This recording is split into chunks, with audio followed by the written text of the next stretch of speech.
Une crise partielle survient lorsque la décharge électrique excessive est limitée à une région du cerveau, un seul hémisphère ou une partie d'un lobe. Les symptômes de la crise varieront selon la région précise du cerveau, d'où provient la crise focale, ou selon la région où elle s'étend.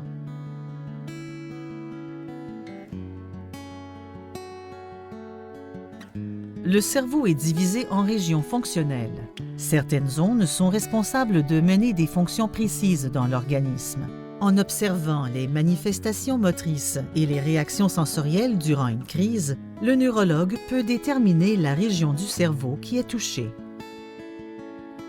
Le cortex frontal, comprenant les cortex moteurs et sensoriels, est responsable de la conscience, du mouvement et des sensations physiques. Les crises survenant dans cette région incluent les crises posturales, lors desquelles les membres sont maintenus dans des positions inhabituelles durant plusieurs secondes.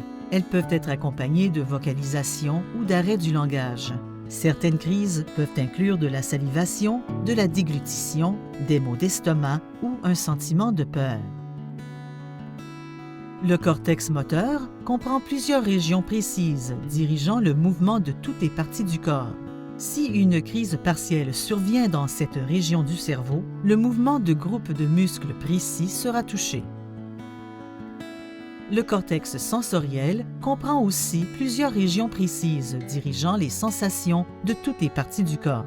Si une crise focale survient dans cette région du cerveau, les sensations liées à une partie précise du corps seront touchées.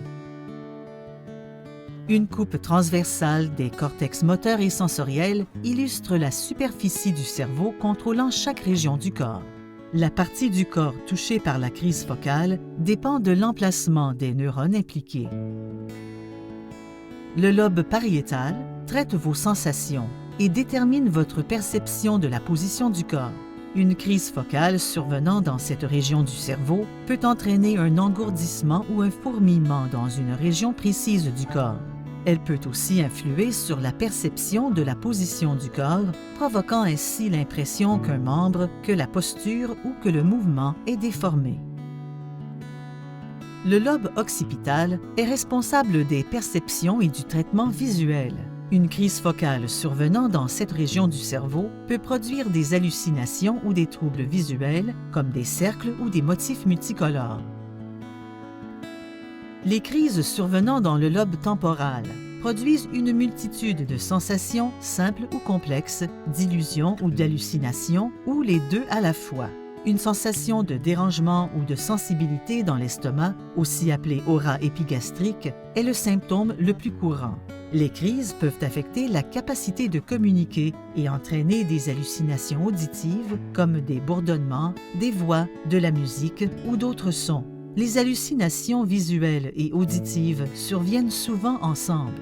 Ce type de crise peut aussi entraîner des sentiments de peur ou de déjà-vu.